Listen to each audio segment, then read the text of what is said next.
Présente-toi. Ah, c'est pas bien, je suis avec une cigarette. Ouais. Martiaux. Ok, ça fait combien de temps? Obstruction, mon vrai crew est le seul C'est important à dire. que j'aime avec la nouvelle génération, que je suis particulièrement bien, et voilà, c'est un groupe de cœur à vie. D'accord. Toi, tu t'es fait connaître à l'époque parce que tu faisais des power moves. T'es ce qu'on appelle un gardien. En fait, t'as une vision par rapport au power move. C'est-à-dire que c'est quoi pour toi la différence entre un vrai power mover et un mec qui pourrait s'assimiler comme power mover, mais quelque part qui n'est pas à tes yeux. Parce que je pense que vous aviez une philosophie par rapport à ça à l'époque. Je pense que avant de commencer à expliquer par rapport au power move, avant il y avait un truc qui était très important, c'est déjà ramener un caractère. Donc par rapport au groupe, il fallait se différencier, chacun avait son caractère différent, et en ramener aussi une identité de groupe qui faisait, je pense, le calcul de tous ces caractères, amener une identité de groupe. C'est vrai que ma spécialité c'était pour les power moves, mais j'étais très concentré sur déjà aussi ramener quelque chose de nouveau, et en même temps ramener qui je suis à travers tout ça. Rapidement, pour rejoindre ton point sur ce qui différencie pour moi aujourd'hui un vrai power mover d'un gars qui fait des power moves, c'est que les power moves, c'est quand même, j'aime pas utiliser ce mot-là, mais c'est une catégorie assez spéciale, assez acrobatique, en même temps assez physique et très mentale aussi. Donc,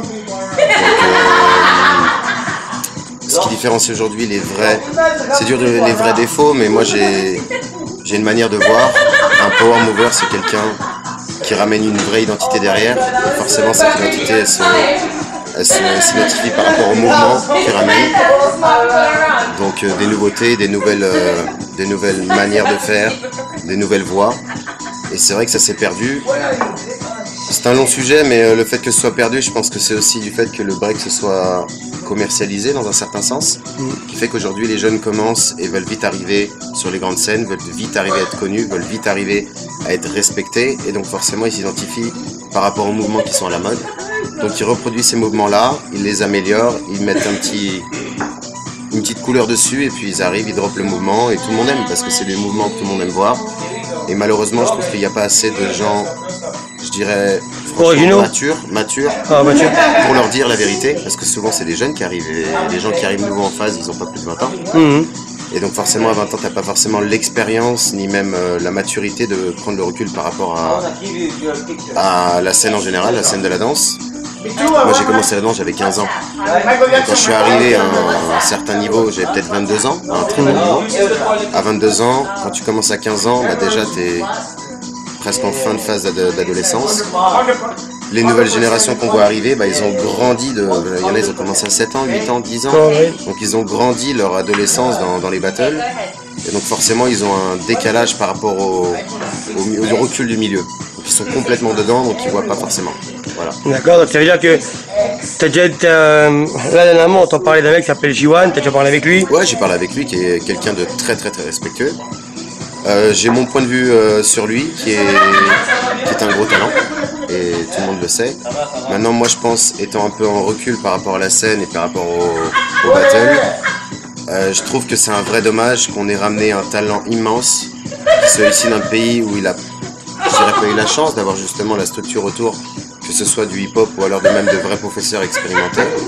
Et on l'a ramené en Europe, et en l'occurrence en France, en disant bah, vas-y, maintenant fonce parce que t'as ce qu'il faut. T'as le potentiel, t'as tout. Voilà, le potentiel est là. Maintenant je trouve que juste l'identité de tout ce qu'il fait ne lui appartient pas. Et ça c'est juste dommage, parce que si quelqu'un a eu la maturité de le prendre en charge ça veut pas dire lui créer ses mouvements, mais lui expliquer. Parce que je pense que son seul outil de travail et d'apprentissage c'était YouTube. Et sur YouTube, forcément, il va s'identifier par rapport à des gens comme Kill, Kim Yong-soo, toute la panoplie de ma génération. Et donc quand il arrive, et forcément, bah, certains, dont j'ai cité le nom, se décalent un petit peu sur le travail. Quand je dis travail, c'est d'autres choses que faire des battles. Et donc, ça laisse de l'espace. Et donc lui arrive avec ses nouveaux. Les gens ne disent rien. Ouais, parce que voilà, en fait, il va résorber le problème des power movers qu'on n'a pas en France. Donc d'un coup, on l'accepte. Même si... Bah, les gens ils veulent voir des choses impressionnantes. Et aujourd'hui je pense que le côté virtuel, quand je dis virtuel c'est toutes les plateformes sur internet qu'on peut trouver pour mettre des vidéos, faire du trafic et faire du buzz. Je pense qu'aujourd'hui ça malheureusement ça fait perdre un petit peu d'authenticité à beaucoup de choses, et c'est pas seulement dans la danse que je pointe le doigt, mais voilà.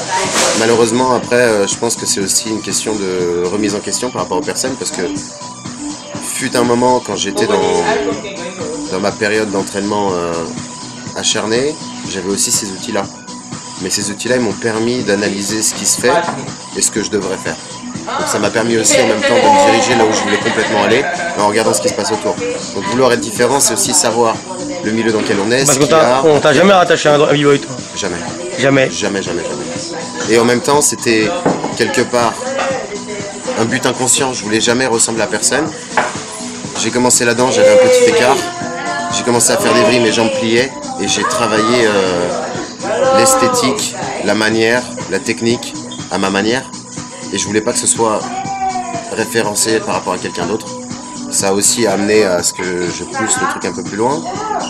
Et donc je pense que c'est une question de prise de conscience et de maturité à un certain moment, qui ne veut pas dire jeune ou vieux, parce que quand j'ai commencé la danse, au bout d'un an de danse, je voulais déjà être différent et j'avais 16 ans. Donc après mon frère, Polo aussi m'a forcément beaucoup aidé par rapport à ce point de vue-là. Il voulait être très différent et forcément on se rattache à une identité. Lui, c'en était une qui était pour moi très importante, qu'il reste encore aussi, même en étant complètement hors de la danse. Et une identité, on a toujours besoin. Il faut toujours la prendre, je pense, par rapport au code de respect. Donc, par exemple, ceux qui s'inspirent d'autres personnes comme moi, j'ai des inspirations et ça, je ne peux pas m'en cacher. Et je peux citer certains noms que j'ai déjà fait en interview avec toi, Moy, Boy, Ronnie, tous ces gens-là. Ouais, les grandes stars de cette génération. Et j'ai regardé justement la manière dont ils faisaient et puis la direction, ce qu'ils essayaient d'apporter. Je me suis dit, cette manière de faire, elle est relativement très très très importante en fait. Parce que non, ils peuvent partir à un certain moment de la danse, mais leur identité, elle reste à jamais. C'est une trace. Quelque chose de très important. Et voilà, c'est là où je me suis dirigé pendant beaucoup d'années. Ok, quand on pense à Martiaux, on peut pas s'empêcher de penser à Powan, à Rodolphe, à Nono. Voilà, j'ai essayé. Je pense que, bon, après, la génération qui certainement regarde cette vidéo ne sont pas issus de cette période-là, mais. Tu es en rapport avec eux, non? C'est bien maintenant. Ah oui, complètement. Je suis en rapport même avec tout le monde. Ouais. Bien, parce que je pense qu'arrivé à un certain âge, tu te rends compte que la manière dont ça a été fait, étant donné que j'étais jeune et que voilà, tout était sous la forme agressivité parce que j'en voulais beaucoup et je m'entraînais dur. Donc c'est difficile d'être le mec souriant qui prenait tout le monde comme un ami alors qu'à l'entraînement, je donnais tout complètement. Et donc voilà, après les Powan, Rodolphe. Bon, Powan, c'est un autre exemple parce que bon, c'est lui qui m'a défié, pour les gens qui savent pas. Donc forcément, j'ai dû accepter parce que c'est le code logique de la danse. C'est clair. Et après, Rodolphe, c'était des sources de motivation pour des raisons quelconques. Et au final, quand tu regardes avec les années, je le respecte énormément, comme beaucoup d'autres d'ailleurs. Comme Nono aussi, qui est un ami à moi. Et voilà, et je pense qu'il en faut des points de motivation, même si les gens sont plus forts que toi, il faut des fois te mettre dans le moule et aller de l'avant. Voilà. Toi, à un moment donné, on t'a moins vu en France, t'es parti en Allemagne. Ça fait 3 ans que j'habite à Berlin. Mais t'as tourné avec Flying Step. C'est ça, Please! Non, c'est bon, il y a des gens qui savent faire la tête à tranquille. Ouais, donc t'es parti à Berlin. Je suis parti à Berlin il y a 3 ans. Mais c'est eux qui t'ont contacté suite. En fait, j'étais dans la compagnie Flying Step déjà bien avant. Tu faisais genre des temps en temps des trucs avec eux? Souvent même, je faisais régulièrement des choses avec eux. Je faisais beaucoup de jobs, donc je faisais beaucoup d'allers-retours. Après, ma vie personnelle a pris un petit tournant. Donc du coup, j'ai eu justement ce contrat avec Red Bull Flying Illusion. Donc je suis parti à Berlin pour une période de 6 mois, environ 6 mois. Et puis, je me suis dit pourquoi pas, la ville me plaît. C'est une ville qui est incroyable. Vivre, là tu pars à zéro. Ça c'est chaud quand même. Moi, c'est quelque chose qui m'a jamais fait peur. Parce que bon, de base, je suis pas né en France, mais bon, repartir à zéro, c'est quelque chose qui m'a jamais fait peur, justement. J'aime apprendre de moi et aussi me challenger, chose que j'ai su faire beaucoup de fois dans le break. Et donc là, repartir à zéro et justement recommencer aussi quelque chose de nouveau qui n'est pas complètement éradiqué ce que je faisais avant, mais arrivé à un certain âge, c'est toujours bien d'évoluer. Donc j'ai évolué dans la danse, ma mentalité évolue aussi, ma perspective des choses, puis après voilà, de fil en aiguille. Et toi, quand tu arrives avec les Flying Step, tu te rends compte qu'au bout d'un moment, tu as quand même beaucoup de power movers en dehors de l'Allemagne qui vont travailler avec Flying Step.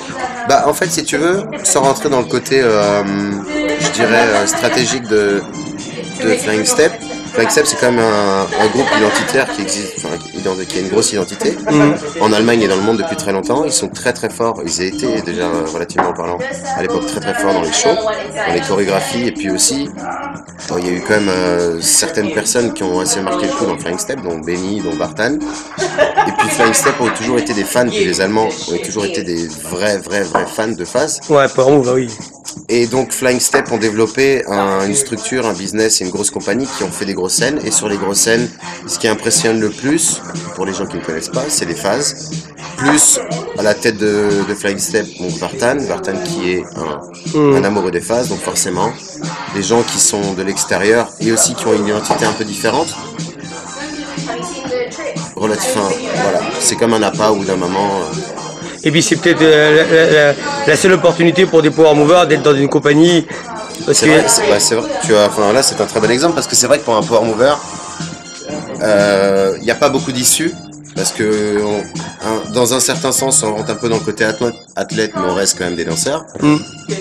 Donc c'est dur, à moins de se diriger vraiment dans une voie complètement différente. Si tu es frais et tu as un beau corps, tu peux aller dans le côté commercial. Ouais. C'est pas donné à beaucoup, parce que c'est aussi un monde qui est assez difficile. Et boum, c'est en train de fêter le départ. Ouais. Et donc c'est vrai que Flying Step, c'est quand même une très très grosse opportunité pour les danseurs, comme ceux qui ont intégré la compagnie, pour justement continuer avec la danse. Et entre eux en plus, ce qui est assez magique, c'est... Toi, ton rôle, c'était de danser ou t'avais un pouvoir quand même? Bah en fait, si tu veux, moi quand je suis rentré déjà avec Hello, on a quand même eu un travail qui est hors du battle, pas mal. Chorégraphique, tout ça, tu veux dire? Chorégraphique, tout ça. Quand je suis arrivé dans Flying Step en 2011, si ma mémoire est bonne, du coup on s'est retrouvé avec beaucoup de phaseurs dans une équipe et il fallait créer un show. Pour faire une histoire courte, et du coup c'est vrai que j'ai chorégraphié une partie d'un certain show, puis après Bartan a vu le travail que j'ai su faire, il m'a demandé de chorégraphier un autre show. Et de fil en aiguille, c'est vrai que j'ai chorégraphié quelques petits shows de Flying Step. Et donc mon rôle, il était, oui, sur scène de faire mes power moves, mais en même temps, il était aussi, j'avais un duo avec une danseuse classique, donc du coup, c'est vrai que je travaillais un peu sur plusieurs fronts, mais de base sur le, on va dire, les positions dans la compagnie. Quand je parle de position, parce qu'une compagnie a toujours des positions, une hiérarchie. Et du coup, j'étais de base danseur, mais je chorégraphiais aussi quelques trucs. D'accord, mais toi, avant de partir en 2011, tu comptais encore vivre de la danse ou En fait, si tu veux... C'est tombé d'un coup et puis d'un coup... C'est comme la danse m'est tombée d'un coup. Je travaillais à côté, j'ai fait des études et puis c'est vrai que la danse est arrivée. J'ai commencé à avoir beaucoup de demandes. J'ai fait l'essai. Je me suis dit, tiens, je vais essayer, vu que ça me rapporte bien, je vais essayer. Du coup, de fil en aiguille, j'en suis arrivé à vivre de la danse pendant beaucoup d'années. Et c'est vrai que je me posais la question en 2010 déjà.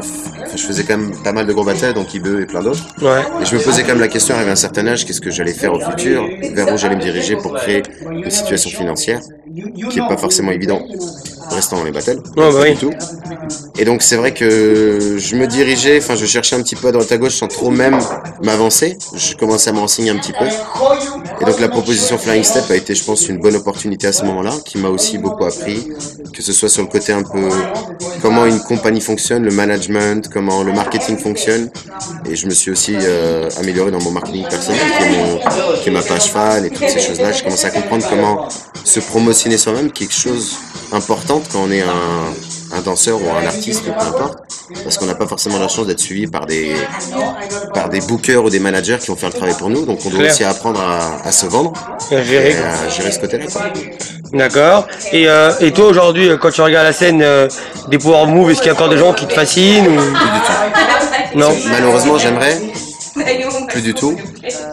Par contre, ce que je dis, ça paraît un peu mauvais, ça ne l'est pas. Je respecte le travail d'un power mover, qui que ce soit, vraiment, qu'il soit en train de devenir bon ou alors qu'il soit extrêmement bon. Mais j'ai plus autant d'émotions qu'avant. D'où aussi du fait que je sois peut-être moins motivé pour m'entraîner tous les jours, moins motivé pour reprendre les battles. Je trouve que malheureusement, ça tourne un petit peu en rond. Il y en a quelques-uns qui apportent un petit peu, mais je trouve pas qu'il y ait grand monde. J'en ai même pas un exemple qui décide de faire un virage à gauche et créer quelque chose de complètement nouveau. Ouais, qui t'épate quoi. Voilà, qui m'épate, où je me dis waouh, qu'est-ce qu'il a essayé, attends, je vais remettre. Il n'y a pas une seule fois je fais retour dans un battle, même si le solo il est incroyable, je regarde une fois, j'ai tout compris. Voilà. Il n'y a rien de surprenant ou de tellement nouveau que ça me fait réfléchir en fait. D'accord. Toi, tu arrives à un certain âge. Est-ce que tu t'entraînes toujours? Est-ce Je m'entraîne que tu es toujours. motivé pour t'entraîner? En fait, je prends la danse plutôt comme je me tiens en forme parce que c'est quand même une discipline. Enfin, surtout les fois, c'est quand même une discipline qui est assez physique. Et du coup, j'ai appris aussi à contrôler mon corps, à l'écouter, à en prendre soin. Et c'est comme, enfin, le corps humain est comme un outil, l'un des outils les plus parfaits qu'on puisse avoir. Et donc, j'en prends soin. C'est vrai que je me maintiens plus du côté musculation, entretien, contrôle du corps que à m'entraîner pour un battle. La motivation pour reprendre les battles, je ne l'ai plus. Bah, ça, je pense que les gens s'en ont aperçus. Mon dernier battle, c'était officiellement, enfin, le vrai battle que j'ai fait, IBE 2012. J'étais là. C'était mon choix. Personnellement, je savais, c'est comme Zidane qui a fait Son jubilé. Voilà, son jubilé. Voilà, c'était pour moi, je savais que ça allait être mon vrai dernier battle. Derrière, j'ai pas entraîné pour faire un battle précisément. La danse, je l'aime toujours, les phases, je kiffe toujours. Mais c'est vrai qu'arrivé à un certain âge et à une certaine expérience, il y a beaucoup de gens qui me demandent, tu devrais revenir. J'aimerais avoir la motivation de le faire. Et c'est pas que j'ai tiré un trait dessus, c'est que inconsciemment, je pense que la relation entre moi et la danse, ça fait un petit peu ça. Moi, j'ai eu besoin à un certain moment, ou alors mon cerveau, mes émotions me poussaient à aller un peu plus loin que faire des battles et toujours m'entraîner pour la même chose. Et petit à petit, voilà, ça crée un espace. Et je pense que ça arrive à tout le monde. J'ai remarqué, j'avoue, j'ai remarqué pendant les vacances, je te voyais toi, Clash, Flamby, c'est-à-dire qu'il y a c'est une vraie famille en fait, Hello. Hello, c'est une vraie famille. Et c'est vrai que je pense que inconsciemment, de toute façon, nous, quand on a commencé ensemble et qu'on a construit ce noyau d'amitié, puis ce noyau d'expérience et les battles et toutes ces choses, on savait pertinemment qu'on ne pouvait pas vivre de la danse très longtemps, faut être réaliste. Donc chacun, petit à petit, sans même prendre une vraie décision, chacun petit à petit a commencé à faire son petit truc. Un a commencé à le faire, l'autre a pris la décision, donc ça s'est fait petit à petit. Aujourd'hui, il y en a quand même du groupe qui reste, donc je cite Jay, qui est un exemple énorme, je pense, pour le b-boying français. Un exemple mondial, un exemple presque parfait, parce que c'est vrai que c'est quelqu'un qui est très passionné, c'est quelqu'un qui repousse beaucoup de limites, donc la première, l'âge, la deuxième, l'expérience, parce que c'est vrai que il a une expérience qui est vraiment, très grande, mais il continue justement à la faire grandir. Et il a aussi ramené, je pense, de quelque chose de très important, une relève. C'est lui qui a tout fait pour notre nouvelle génération, enfin, en l'occurrence 90%. Et pour ça, un grand bravo, mais il le sait, je lui dis, et c'est bien que d'autres personnes l'entendent parce que Jay c'est comme quelqu'un de très très très très très important. Dans Hello, je pense dans le break français comme dans le break, c'est un exemple, un très gros exemple. Toi à un moment donné, t'as quitté Flying Step. Ouais.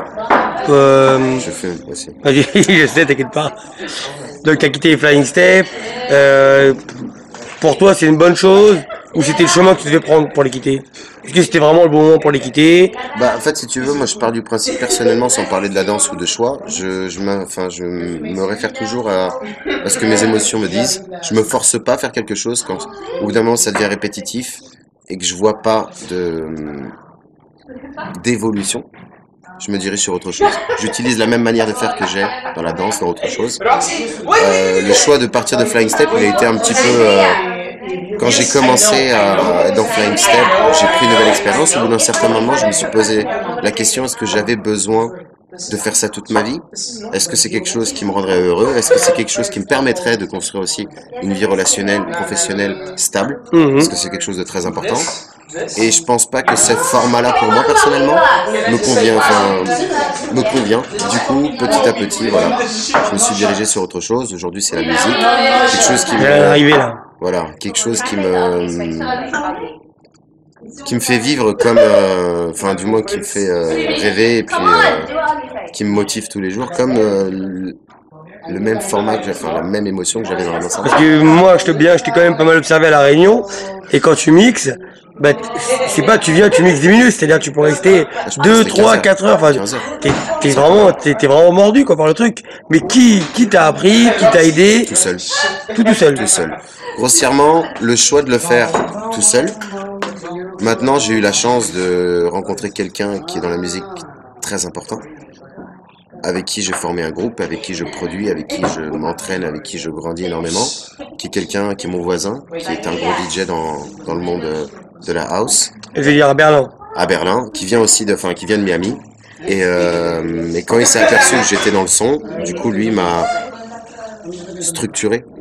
Parce que c'est vrai que c'est un milieu qui est tellement vaste que du coup, se diriger dans la bonne direction, la direction que, comme dans la danse, je pense, quand tu commences et que personne te dit il faut que tu fasses ci ou ça, tu vas commencer à te diriger un peu à droite à gauche jusqu'à ce que tu trouves ce que tu veux faire. Lui, il a tout de suite vu là où j'étais bon et là où je pouvais aller. Il m'a juste montré la voie. D'accord, mais après, pourquoi le travail derrière, il n'est pas à côté de moi quand je travaille. C'est moi qui travaille tout seul, tout le temps. J'utilise exactement la même manière de penser, la même manière de faire, la même manière d'analyser que dans la danse. Il n'y a rien qui change, je suis exactement le même. Je suis un power mover dans le son. Je suis B-boy martiaux dans le son. D'accord. Exactement le même. Mais par exemple, à Berlin, c'est fait connu que t'es devenu DJ. Nous, en France, on l'apprend. 99% des gens aujourd'hui l'ont appris parce que je t'ai filmé ici, à La Réunion. Donc la plupart, ils m'ont envoyé plein de messages, ils n'y croyaient pas. Donc, mais la question que je me pose, c'est, en temps normal, t'aurais dû peut-être diriger, parce que toi, à la base, tu t'entraînais sur du rock. Ouais, en fait, moi, j'ai fait... Alors, de base, j'étais un gros chercheur de musique. Donc déjà, dans le hip-hop, j'ai toujours aimé chercher de la musique, trouver quelque chose de nouveau, me renseigner. Donc j'ai commencé vraiment, au début c'était le rap français, après je suis parti sur le rap US, et j'étais très calé dans le rap US, sans même parler de production de DJ, juste j'aimais écouter. Après je me suis dirigé sur le rock, chose qui m'a pas mal maintenu au niveau des émotions, et puis cette force que la voix et puis l'instrument du métal et du rock ont sur les phases. C'est vrai que 98 ou 90% des phaseurs dans le monde écoutent du métal. Je pense que c'est inconscient, c'est une musique qui donne beaucoup d'énergie et puis des émotions assez fortes. Et de fil en aiguille, la house a toujours été quelque chose que j'aime depuis très longtemps. Je sortais, j'avais 20 ans, 19 ans, je sortais dans les boîtes house, j'écoutais de la musique électro. Avec Hello, on était un groupe électro. Et c'est toujours quelque chose que j'ai pas mis de côté, mais qui était là, mais qui n'était pas prioritaire. Et puis, la musique électro, c'est quelque chose de super vaste. C'est clair. Deep house, il y a plein de catégories, il y a plein de branches dans la musique électro. Et depuis quelques années, c'est vrai que le rock m'a un peu saoulé. Les nouveaux groupes, les nouveaux albums n'étaient pas forcément au même taste, la même. Je sais pas, quelque chose manquait, c'était un peu trop commercial à mon goût. Et donc du coup, d'un coup la house, le dossier house est venu vers moi, petit à petit. Et après, quand j'ai bougé à Berlin, forcément, quand j'ai bougé à Berlin, ça a un petit peu multiplié ce truc-là. Berlin, c'est quand même l'une des plus grosses plateformes électroniques au monde, musiquement parlant. Et mais ton univers, soirée, fréquentation, tout a changé. Ouais, après fréquentation dans le travail, ouais, c'est vrai que je rencontre de plus en plus de gens qui sont dans le son, forcément, parce que je suis dedans. Maintenant, amis, j'ai des amis normaux, des gens qui sont pas forcément dans la musique. Et c'est vrai que je me suis reconstruit. Après, j'ai toujours mes amis en France, et voilà, ma famille en France, mais je me suis reconstruit une base qui est forcément adaptée aussi à la manière dont j'ai évolué dans ma vie. Et voilà. D'accord. Toi aujourd'hui, tu suis un peu le milieu ou quand tu tombes sur une vidéo, tu la regardes parce que de temps en temps, La vidéo, la vérité, je cherche plus à regarder. Je cherche plus à regarder. Maintenant, j'ai des gens qui sont dans mon entourage qui regardent, donc qui postent. Et des fois, par curiosité, j'appuie play. C'est pas un réflexe.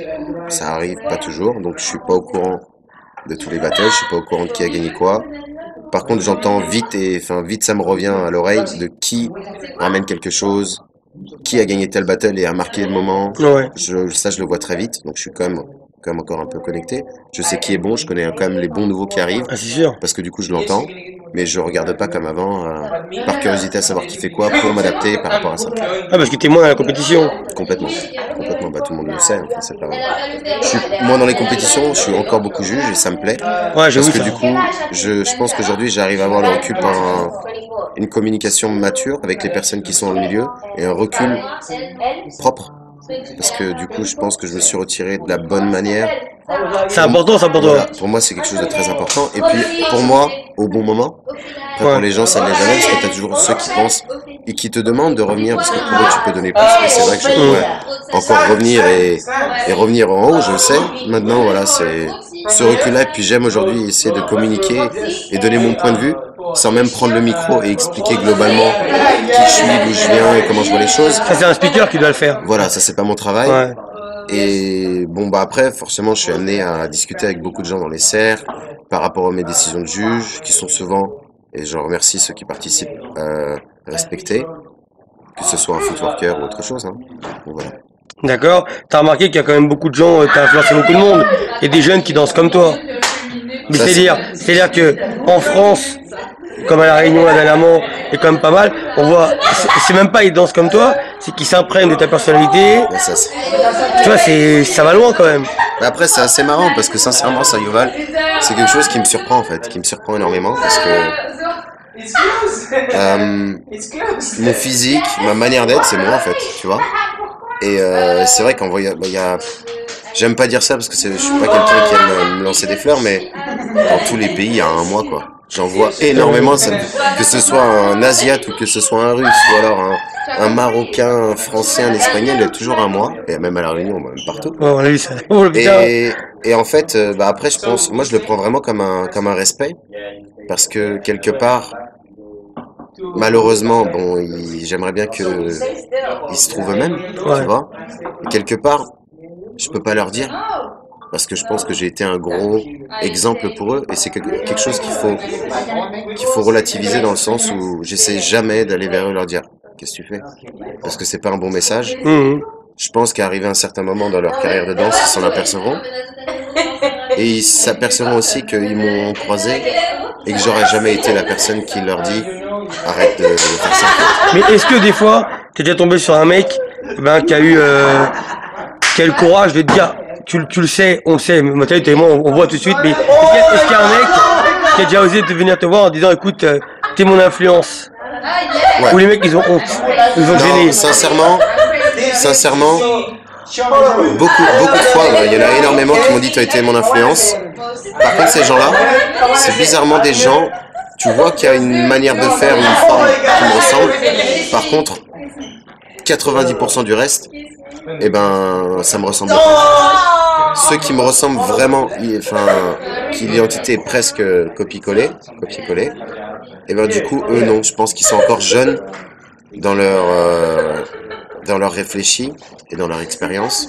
Du coup, ils n'ont pas le courage de le faire. Ils me montrent le respect dans leurs yeux d'enfant, mais voilà, mon poteau. Frère, voilà, je suis un badass. Ok. Et aujourd'hui, t'as des regrets dans la danse ou t'as Aucun. vécu? Parce que je me rappelle aussi que t'as été athlète pour des grandes marques, toi. Ouais, je suis toujours athlète d'ailleurs pour Under Armour. J'ai zéro regret par rapport à la danse. Pourquoi? Parce que à partir du moment où je sais et j'ai essayé de faire au mieux que je pouvais pour moi, pour mon groupe, à chaque battle, même si des fois, bah, on a tous une vie personnelle, il y a des hauts, des bas, et puis t'arrives en battle et t'as pas le choix. Aujourd'hui, il faut être top. Des fois, tu te sens au top et puis t'es nul. Il y a tellement de facteurs qui rentrent en compte le jour d'un événement, puis encore plus quand tu fais des phases. Parce que le mental et les émotions jouent tellement sur le corps que c'est vrai que du coup, être stable, être super performant sans réfléchir, que ce soit fluide, c'est pas toujours évident. J'ai zéro regret. Voilà. D'accord, donc pour toi, tout va Je bien. suis vraiment heureux d'avoir donné tout ce que je pouvais. Toi, tu parles 5 langues. Ouais, Ça, j'ai vu qu'en anglais, t'es une bombe atomique. ouais, espagnol, ouais, aussi couramment, bon portugais, forcément tout le monde le sait. Français. Là, voilà, je commence à taquiner allemand, j'habite là-bas, donc voilà. Petit à petit. Il manque une langue, non? Ouais. Mais le truc que j'essaie de comprendre, là aujourd'hui tu vas en Allemagne, mais comparé à la vie en France, C'est incomparable. tu te retrouves, t'es bien. Je suis chez moi en Allemagne. Je suis vraiment chez moi. Bon, Berlin, c'est assez particulier. J'identifie pas Berlin à l'Allemagne parce que c'est vrai que Berlin, ça a une histoire incroyable. Et puis aujourd'hui, c'est vrai que la ville, il n'y en a pas beaucoup dans le monde. Elle a recommencé à zéro après la chute du mur il y a 25 ans. Et quand une ville, due à une histoire que tout le monde connaît, C'est une la renaissance, guerre mondiale, c'est une renaissance. Tout a recommencé à zéro. Donc c'est vrai que tous les gens qui viennent à Berlin apportent quelque chose et sont super solidaires. Et c'est là où je me retrouve. En France, il y a toute une histoire, il y a toute une identité qui est celle qu'elle est, que je respecte, mais sur laquelle je me sentais pas du tout à l'aise en fait. Et quand je pose la question à 3/4 des gens que je connais qui habitent en France, ils me disent tous qu'est-ce que je fous là quoi. Ah ouais. Et puis dès qu'ils voyagent, ils se rendent vraiment vraiment compte que malheureusement la France a un potentiel énorme, mais bon les gens la gâchent. D'accord. Toi, aujourd'hui, t'es quelqu'un, par exemple, est-ce que, par exemple, quand t'as un choix, genre t'as 1 heure à tuer, est-ce que c'est plus, à un moment donné, t'as un déclic pour la danse ou plus pour C'est mixer la musique directe. direct? Ouais. En fait, si tu veux, c'est assez marrant parce que ce réflexe que j'ai pour la musique, en fait, il est super relié à la danse. Parce que les émotions que j'avais en travaillant, en faisant des phases à trouver des nouveaux trucs, j'utilise exactement cette même émotion pour travailler et faire la même chose sous forme de musique, en fait. Donc sur la production de musique, parce que Toi, je tu crées tes produis musiques? beaucoup. Ouais, je produis beaucoup. Voilà, c'est ça que je veux Je savoir. produis énormément, donc deep house, techno house, voilà. Et ça t'a jamais dit de vouloir faire DJ dans les battles, genre truc? Bah non, parce que si tu veux, je pense que il y a déjà pas mal de DJ de battle. Et puis en fait, si tu veux, moi j'aime. Il y a un truc qui me plaît quand je suis DJ, c'est que j'aime le contact direct, en fait, si tu veux, avec la personne qui danse. Et tout le monde danse sur la musique. Un battle, c'est les passages, le jury et la Ouais. musique qui lance le truc. Du coup, c'est une interaction qui est complètement différente. J'aime le concept où les gens viennent vraiment pour danser. Tout le monde, comme une soirée, quoi, comme ce concept de soirée. Mais toi, en Allemagne, t'animes beaucoup d'événements? Enfin, beaucoup de soirées, je veux dire? Ouais, je commence de plus en plus d'événements, non, parce que c'est pas quelque chose que je, Ouais, enfin, que je veux je dire, des cible soirées. en l'occurrence. Mais par exemple, j'ai joué en Russie, j'ai joué en Italie, voilà, petit à petit, ce que je faisais dans la danse en voyageant, je commence à le faire maintenant avec la musique. Et peut-être un jour à Miami avec ton pote? Non, mais mon pote, il habite, c'est mon voisin, donc il habite. Si je veux jouer à Miami, je pense qu'il y a pas gros problème, hein. Je pense que je peux rapidement le faire. Et être DJ en club, tu gagnes ta vie avec ça? Tu gagnes ta vie. Il y a des gens qui gagnent très bien leur vie, je gagne. Ouais, tu Genre Carl Cox, des gens comme ça, quoi. Carl Cox, on en parle même pas, c'est. Je peux pas avoir d'exemple dans la danse. Ouais. Que j'ai fait un Carl Cox, c'est un.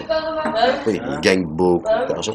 Beaucoup d'argent. D'accord. Et là, toi, tu trouves que t'as vraiment trouvé ta voie, c'est-à-dire que quand t'es en Allemagne, par exemple, et que tu vois que la Flying Step qui est en France, eh ben, tu regrettes pas du tout, à un moment donné, d'avoir pris un autre chemin. Du tout.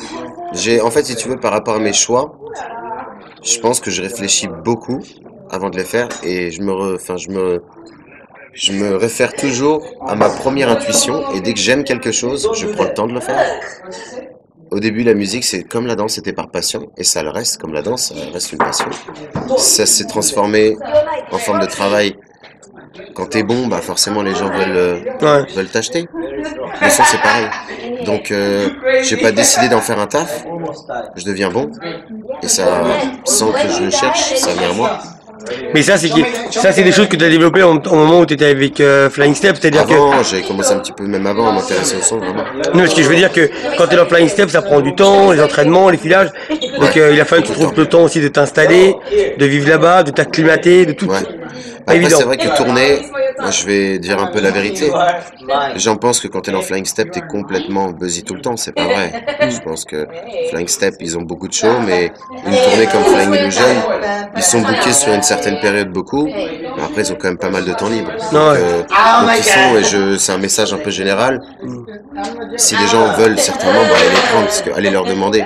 Et parce qu'ils ont beaucoup de gens pensent que quand t'es Flying Step, t'es un peu inaccessible parce que t'es tout le temps buzzy. C'est pas forcément vrai.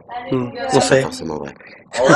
D'accord. Là, comme on doit partir, je vais devoir te demander le mot de la fin. Est-ce que tu as un conseil pour un jeune d'aujourd'hui? Est-ce qu'il y a non, tiens, mieux. Est-ce que dernièrement, il y a, à part les poids est-ce qu'il y a un ou deux danseurs que tu aimes bien dernièrement dans le monde? Moi, je peux citer quelques noms. Vas-y. J'admire Thésis énormément. Thésis, ok.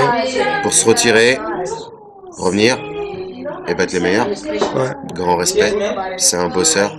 Il a son identité. Voilà. Pour moi, il y a des gens comme lui sont remarquables. J'aime Nastiré, c'est un pote à moi. J'aime vraiment sa manière de penser qui est complètement opposée à ma manière de faire les phases. Mais il a une manière très vraie de penser et puis la manière dont il voit la danse et comment il essaie d'exécuter ces choses-là. Je respecte énormément. Pour moi, l'un des meilleurs. J'ai envie de dire parce que c'est un gars de mon groupe, mais Khalil, définitivement parlant, pour moi, ça reste J'ai vu hier quand t'en parlais. l'un des meilleurs danseurs au monde, parlant vraiment. Bon, après, il a l'a pas montré à tout le monde, et ça, je pense que c'est justement une beauté d'avoir tellement de choses que plein de gens n'ont pas eu la chance de voir. Je suis content de l'avoir vu, et voilà, donc Khalid, ça reste c'est forcément un pote à moi, mais je suis quand même très réglo dans le sens où quand je le juge, je suis hyper, et comme j'ai jugé plein de fois mon groupe, et ils ont perdu plein de fois, donc ça tout le monde le sait. Mais Nous, la prochaine fois qu'on te retrouve, c'est le 19 et 20 novembre c'est ça, en France, sur le Golden Arena. c'est ça. Bah, très bien, bah, en tout cas, je te Et je remercie, suis toujours Marcio. là, voilà, les gens voulaient me poser des questions, allez sur ma page, Bibon Marcio. Est-ce que tu as le même nom de DJ que de Non, du tout, c'est MDB mon nom de DJ. Ok. MDB, MDV? c'est ça. Marceau de Barros, Ouais. Musique de Berlin. Ça a plein de sens. D'accord, bah, très bien. Bah, je te remercie. Merci à toi. Peace. Peace.